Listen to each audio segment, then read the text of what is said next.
Hi hello welcome to our channel Enlighten Amulya. ఈరోజు ఈ వీడియోలో మనము డిఎస్సి ఎస్ఏ మ్యాథమెటిక్స్కి 12 డేస్ ప్రిపరేషన్ ప్లాన్ అయితే చూపుతాను.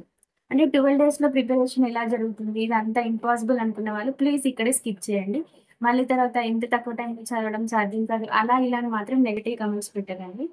ఎవరికైతే నిజంగా జాబ్ కొట్టాలని ఉందో, ఎవరైతే నేను జాబ్ సాధించగలను అని నమ్మకం ఉందో, ఈ 12 డేస్లో ఎలా చదవాలో కొంచెం కన్ఫ్యూజ్ అవుతున్నారు. అలాంటి వాళ్ళు మాత్రం చివరి దాకా వీడియోని చూడండి. నచ్చితే ఫాలో అవ్వండి. లేదంటే మీ ఓన్ వ్యూస్ మీరు ఫాలో అవ్వండి. ఎందుకంటే నేను ఇవన్నీ ఫోర్స్ చేయడం లేదు. ఇది నా ఆలోచన. ఇలా చదివితే బాగుంటుందని అయితే నేను చెప్తున్నాను. ఎవరికైతే యూజ్‌ఫుల్ అనిపిస్తుందో వాళ్ళు ఖచ్చితంగా ఫాలో అవ్వండి. చాలా మంది మన వీడియోస్ అయితే చూస్తున్నారు గానీ సబ్స్క్రైబ్ చేసుకోవడం లేదు. ప్లీజ్ కొంచెం సబ్స్క్రైబ్ చేసుకొని మోటివేట్ చేయండి. మనకు ఏ పని చేయాలన్నా కూడా మోటివేషన్ చాలా ఇంపార్టెంట్ గదా! సో, మీరు చేసుకునేటువంటి ఒక చిన్న సబ్స్క్రిప్షన్ ఇంకా లైక్ అనేది నాకు చాలా చాలా మోటివేషన్ కలిగిస్తుంది. ఇంకా మంచి మంచి వీడియోస్ అయితే నేను చేయగలను. ఎవరైతే ఫస్ట్ టైమ్ చూస్తున్నారో వాళ్ళు కూడా ప్లీజ్ సబ్స్క్రైబ్ చేసుకొని నాకు సపోర్ట్ చేయండి. And coming to our video. ఇప్పుడు చూడండి ఈరోజు జూలై 4థ్ అంటే జూలై 5థ్ నుండి అంటే రేపటి నుండి మనం కౌంట్ చేసుకుంటే జూలై 16థ్ వరకే తీసుకుందాం. ఎందుకంటే జూలై 17థ్ నుండి మనకి ఎగ్జామ్స్ అయితే స్టార్ట్ అవుతున్నాయి. సో, నేను 20 డేస్ ప్లాన్ అని 25 డేస్ ప్లాన్ అని చెప్తే అంటే లాస్ట్ వాళ్ళని ఊహించుకొని చెప్తే ఫస్ట్ వాళ్ళైతే లాస్ అయ్యే ఛాన్సెస్ ఉన్నాయి. అందుకే నేను 12 డేస్‌కి అయితే ప్లాన్ చేశాను. ఆ ప్లాన్ అనేది మీకు నచ్చితే ఫాలో అవ్వండి. ఈ 12 డేస్ ప్లాన్ అనేది ఎగ్జామ్ ఫస్ట్ డే అంటే జూలై 17థ్ ఉన్న వాళ్ళకి యూజ్ అవుతుంది. ఇంకా 17థ్ తర్వాత ఉన్న వాళ్ళకైతే నంబర్ ఆఫ్ రివిజన్స్ ఎక్కువ చేసుకోవడానికైతే మన ప్లాన్ యూజ్ అవుతుంది. ఒకసారి ఏంటో చూద్దాం. మళ్ళీ ఇక్కడ 2 ప్లాన్స్ ఉన్నాయి. ఏంటి అంటే నేను డే అంతా ఒకే సబ్జెక్ట్ చదువుతాను. సబ్జెక్ట్ వైస్‌గా చదువుతాను అనే వాళ్ళకి ఒక ప్లాన్. అదేంటంటే ఈక్వల్‌గా 12 డేస్ ఉన్నాయి. మనకి 4 పార్ట్స్ ఉన్నాయి కాబట్టి అట్లా డివైడ్ చేసుకోండి. కంటెంట్‌కి 3 డేస్, పెడగాకి 3 days, current affairs and GK 3 days, perspective in education 3 days. 12 డేస్‌లో అయిపోతుంది. లేదు ఇలా చేయలేను అనుకున్న వాళ్ళు అంటే మీరు ఈ 3 డేస్‌లోనే ప్రాక్టీస్ అవ్వాలి. అంతే. ప్రిపేర్ అవ్వాలి. ప్రాక్టీస్ కూడా చేసుకోవాలి. అంటే మన ప్రాక్టీస్ బిట్స్ గాని, టెస్ట్ సీరీస్ గాని ఏమన్నా ఉంటే అవన్నీ ప్రాక్టీస్ చేసుకోవాలి.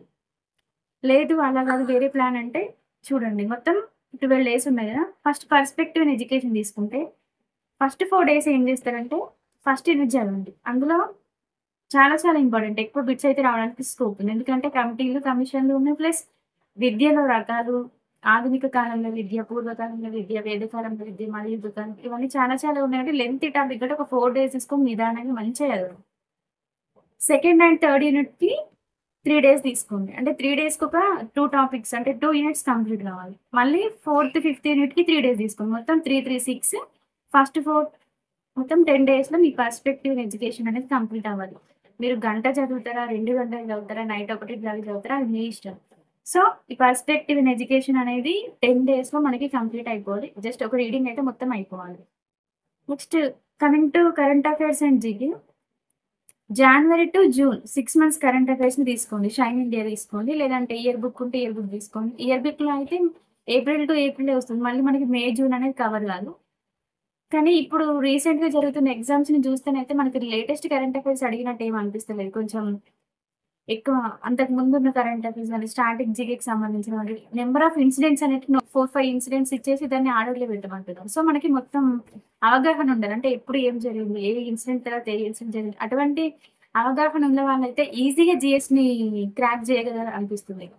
నిన్న జరిగిన డీఏఓ ఎగ్జామ్‌లో గాని, మొన్న జరిగిన హెచ్‌డబ్ల్యూఓ ఎగ్జామ్‌లో గాని చాలా అట్లనే వచ్చినాయి. ఒక పర్సన్‌ని తీసుకున్నటువంటి ఆ పర్సన్ చేసిన పనుల్ని లైన్‌గా ఇచ్చేసి, ఏ ఇన్సిడెంట్ తర్వాత ఏ ఇన్సిడెంట్ అంటే ఏ ఇన్సిడెంట్ ఏ ఇయర్‌లో జరిగిందనేది మనకు తెలిస్తే మనం ఈజీగా ఆన్సర్ చేయొచ్చు. సో, అక్కడ మనం అటువంటి టాపిక్స్ ఎక్కిస్తున్నాడు జీఎస్‌లో. సో, ఇక్కడ మనకి కరెంట్ అఫైర్స్ అండ్ జీకే ఉంది కాబట్టి జాన్ టు జూన్ అయితే చదువుకోండి. 6 మంత్స్‌ది. అది కూడా ఎట్లా చదువుతారంటే డైలీ ఒక మ్యాగజైన్ చొప్పున తీసుకోండి. అంటే 6 డేస్‌లో 6 మ్యాగజైన్స్ కంప్లీట్ చేయాలి. ఇంకా 4 డేస్ ఉంటాయి కదా! ఆ 4 డేస్‌లో స్టాటిక్ జీకే చూసుకోండి. ఆ స్టాటిక్ జీకేలో కూడా ఇప్పుడు దానికి రిలేటెడ్ సమిట్స్ ఉంటాయి కదా! ఇప్పుడు బ్రిక్స్ గాని, సార్క్ గాని, జీ8, జీ7, జీ20 అటువంటివి ఉన్నాయి కదా! వాటి హెడ్ క్వార్టర్స్ గాని, డబ్ల్యూటీఓ, యూఎన్ఓ ఆర్గనైజేషన్స్ కొన్ని ఉంటాయి కదా! సో, వాటి హెడ్ క్వార్టర్స్ ఎక్కడున్నాయి? ఎప్పుడు? ఇప్పుడు అంతర్జాతీయ మహిళా సంవత్సరం ఇట్లా కొన్ని కొన్ని ఇయర్స్ ఉంటాయి కదా! పర్టిక్యులర్‌గా అటువంటివి చూసుకోండి. దాంతో పాటు స్టాండర్డ్ జీకే అంటే ఏదైనా ఒక బుక్ తీసుకోండి. 'హైటెక్ విజయ రహస్యం' లేటెస్ట్ తీసుకుంటే అందులో చాలా వరకు కవర్ అయ్యి ఉంటాయి. అట్లా ఏదో ఒకటి తీసుకొని 4 డేస్ జీకే చదవండి. 6 డేస్ డైలీ ఒక మ్యాగజైన్ చొప్పున 6 మ్యాగజైన్స్ చదవండి. ఇంకా పెడగాగి అయితే మొత్తం 10 యూనిట్స్ ఉన్నాయి. 10 డేస్‌లో డైలీ ఒక టాపిక్ చదువుకోండి. ఒక 3 అవర్స్ పెట్టుకుంటే చాలా మంచిగా ఈజీగా చదువుకోవచ్చు. తొందరనే అయిపోతుంది పెడగోగి. ఎందుకంటే మనం ఇప్పుడే కొత్త గాదు. ఇప్పుడు డీఎస్సీ రాయడం ఫస్ట్ రావచ్చు. కానీ దీనికంటే ముందు మనం ఒక గురుకుల అనేది అటెంప్ట్ చేసి ఉన్నాం కాబట్టి సబ్జెక్ట్ అంతా చదివి ఉన్నాం. గురుకుల రాయకుండా లేటెస్ట్‌గా అంటే బీఎడ్ అయిపోయి మొన్న టెట్ రాసిన వాళ్ళుంటే మీరు గూడా ఏం బాధపడాల్సిన అవసరం లేదు. ఇంకా మీరే ఎక్కువ స్కోర్ చేయలేదు. ఎందుకంటే ఇవన్నీ మనం బీఎడ్‌లో చదివిన సబ్జెక్ట్స్. పెడగాకి అనేది 2 సెమిస్టర్స్‌లో ఉంటుంది గదా! 2 ఇయర్స్‌లో. సో, మీరు చేయగలరు. మీకు 10 టాపిక్స్ మీదయితే అవగాహన ఉండే ఉంటుంది. మీరు ఎగ్జామ్‌కి ముందు రోజు చదివినా గూడా బుక్ అంతా చదివే ఉంటారు. సో, మీకు అన్ని టాపిక్స్ మీద అవగాహన ఉంటాయి కాబట్టి, మీరు డైలీ ఒక టాపిక్ తీసుకున్నా గూడా ఈజీగా అంటే చాలా ఈజీగా చదవగలుగుతారు. చదివేటప్పుడు మాత్రం టెన్షన్ పడుకుంటూ అస్సలు చదవకండి. మనం టెన్షన్ పడుతూ చదివితే చదివినట్టే అనిపిస్తుంది గానీ, మనం ఎగ్జామ్‌లో గుర్తుపట్టలేము. మొత్తం షివరింగ్ అయిపోతాం. సో, చదివేటప్పుడే కాన్ఫిడెంట్‌గా, కూల్‌గా అర్థమయ్యేలాగా ఒకటికి 2 సార్లు చదువుకున్నట్టు చదువుకోండి. ఇంకా last coming to content. Same content కూడా 8-10 టాపిక్స్ ఉన్నాయి కాబట్టి డైలీ ఒక టాపిక్ తీసుకోండి. ఒక రోజు మొత్తం నెంబర్ సిస్టమ్ చదువు. ఎంత వరకైతే అంతే. స్ట్రెస్ తీసుకోకండి. మొత్తం టాపిక్ కవర్ చేయలేదు అని అనుకోకండి. చదివిన వరకు మాత్రం పర్ఫెక్ట్‌గా చదవండి. నెంబర్ సిస్టమ్ ఒక రోజు, ట్రిగ్నోమెట్రీ ఒక రోజు, స్టాటిస్టిక్స్ ఒక రోజు. కొన్ని కొన్ని టాపిక్స్ చిన్నగుంటాయి. ఆ చిన్నగున్న టాపిక్స్ మనకేమైంది తక్కువ టైం పడతది. ఆ తక్కువ ఉన్న టైంలో మనం ఎక్కువ ఇప్పుడు పెడగాకి వద్దనుకుంటే దానికి కొంచెం ఎక్కువ టైం కేటాయించుకోవాలి. పర్స్పెక్టివ్ ఇన్ ఎడ్యుకేషన్ చదవాలి, థియరీ అనుకుంటే దానికి ఎక్కువ. సో, ఓవరాల్‌గా మీ 4ని చేసుకునేటట్టు చూసుకోండి.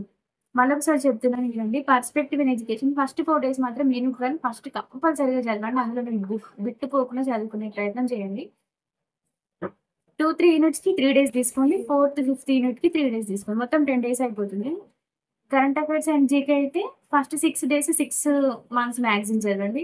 4 డేస్‌లో జీకే చూసుకోండి. 10 డేస్ కంప్లీట్ అయితది. పెడగాగిలో డైలీ ఒక టాపిక్ కంప్లీట్ చేసుకొని 10 డేస్‌లో 10 టాపిక్స్ కవర్ అయితాయి. కంటెంట్ కూడా అంతే డైలీ ఒక టాపిక్ చొప్పున తీసుకొని 10 అయిపోతాయి. ఇంకా మనకి 2 డేస్ మిగిలింది. 12 డేస్ ప్లాన్ కదా!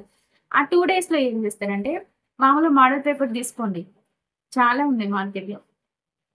ఎస్&ఎస్ వాళ్ళదొచ్చినట్టుంది. విజేత ఉంది. విన్నర్స్ ఉంది. సో, కొన్ని ఉంటాయి.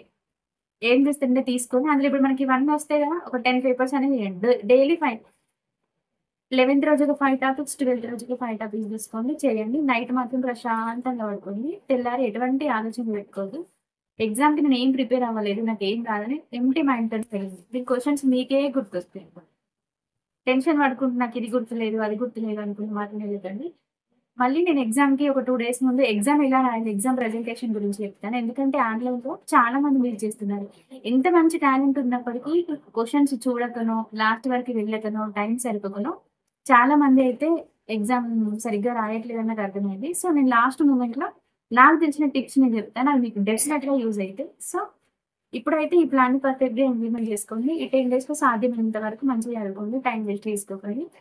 ఇంట్లో ప్లీజ్ ఎవరైతే డీఎస్సీకి ప్రిపేర్ అయితున్నారో వాళ్ళ అమ్మానాన్ననైతే డెఫినెట్‌గా ఎటువంటి పని చెప్పరు. వాళ్ళు ఎట్లైనా కూతురికి గాని, కొడుకుకి గాని చదువుకోవడానికి ట్రై చేస్తారు. సో, ఎవరైతే హౌస్ వైఫ్స్ ఉన్నారో ప్లీజ్ హస్బెండ్స్ మీరైతే మీ వైఫ్‌కి చాలా సపోర్ట్ ఇవ్వండి. ఇన్ని రోజులు చేసింది ఒక ఎత్తు. ఈ లాస్ట్ 10 రోజులు ఒక ఎత్తు. ఎవరైతే ఈ 10 రోజులు పర్ఫెక్ట్‌గా యుటిలైజ్ చేసుకుంటారో వాళ్ళు జాబ్‌కి ఆల్‌మోస్ట్ దగ్గరగా ఉన్నట్లే.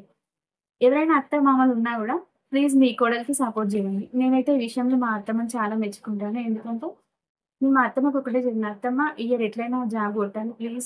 నేనిప్పుడు ఇంట్లో పని చేసుకుంటూ చదువుకుంటే దగ్గర జాబ్ ఇస్తాను కావచ్చు గానీ, 1, 2 మాటలతోని జాబ్ పోతే ఈ రిగ్రెట్ అనేది నాకు ఎప్పటికీ ఉంటుంది. ప్లీజ్ అత్తమ్మ రావా నాకు హెల్ప్ చేయడానికంటే" పాపం అడగగానే మా అత్తమ్మ వచ్చి ఒక 2 మంత్స్ ఉంది. మా అమ్మ ఒక 2 మంత్స్, 4 మంత్స్. నేను ఎప్పుడైతే కోచింగ్‌కెళ్ళానో ఆ 4 మంత్స్ వాళ్ళు ఇంట్లోనే ఉన్నారు. సో, ఆ 4 మంత్స్ నాకు ఒక్క చిన్న పని గూడా చెప్పలేదు.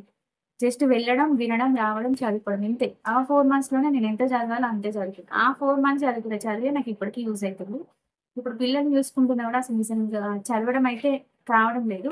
సేమ్ ఇప్పుడు నేను కూడా మీ సిట్యుయేషన్‌లోనే ఉన్నాను. ఎందుకంటే మనం ఎగ్జామ్స్ ఉన్నాయని అన్నీ అప్లై చేసినాం. సో, మొన్నటి వరకు డీఏ ఉండే. డీఏ ఉన్నప్పుడు డీఎస్సీ చదవాలనిపియలేదు. అంతకుముందు గ్రూప్ 1 ఉండే. గ్రూప్ 1 ఉన్నప్పుడు డీఏఓ చదవాలనిపియలేదు. అంటే మనం హ్యూమన్ సైకాలజీ ఎలా ఉంటుందంటే ముందు ఏ ఎగ్జామ్ ఉంటే, ముందు ఏ వర్క్ ఉంటే దాని మీదనే ఫోకస్ చేయాలని ఉంటుంది.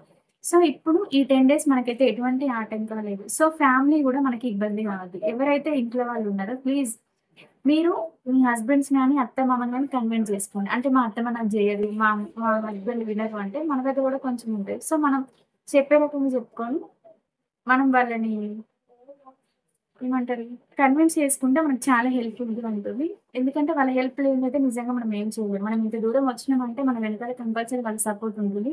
వాళ్ళ సపోర్ట్ 100% ఉందంటే మనం 100% జాబ్ కొట్టడానికి ఈజీగా అవుతుంది. సో, ఈ వీడియో చూస్తున్న వాళ్ళు ఎవరైనా అత్త-మామలు గాని, హస్బెండ్ గాని, మీ వైఫ్ గాని, మీ కోడలు గాని ఎగ్జామ్స్‌కి ప్రిపేర్ అయితా ఉంటే ప్లీజ్ ఈ 10 డేస్ మంచిగా ఆమెకు సపోర్ట్ చేయండి. మోరల్ సపోర్ట్ ఇవ్వండి. వాళ్ళు ఖచ్చితంగా సక్సెస్ అవుతారని నేనైతే నమ్ముతున్నాను. ఎవరైతే సీరియస్ ఆస్పిరెంట్స్ ఉన్నారో వాళ్ళకి మాత్రం ఖచ్చితంగా మీరు హెల్ప్ చేయండి. ఇది నా తరపు నుండి ఒక చిన్న రిక్వెస్ట్ అనుకోవచ్చు. Thank you for watching. If you like this video please like, share and comment and don't forget to subscribe our channel Enlighten Amulya. Thank you.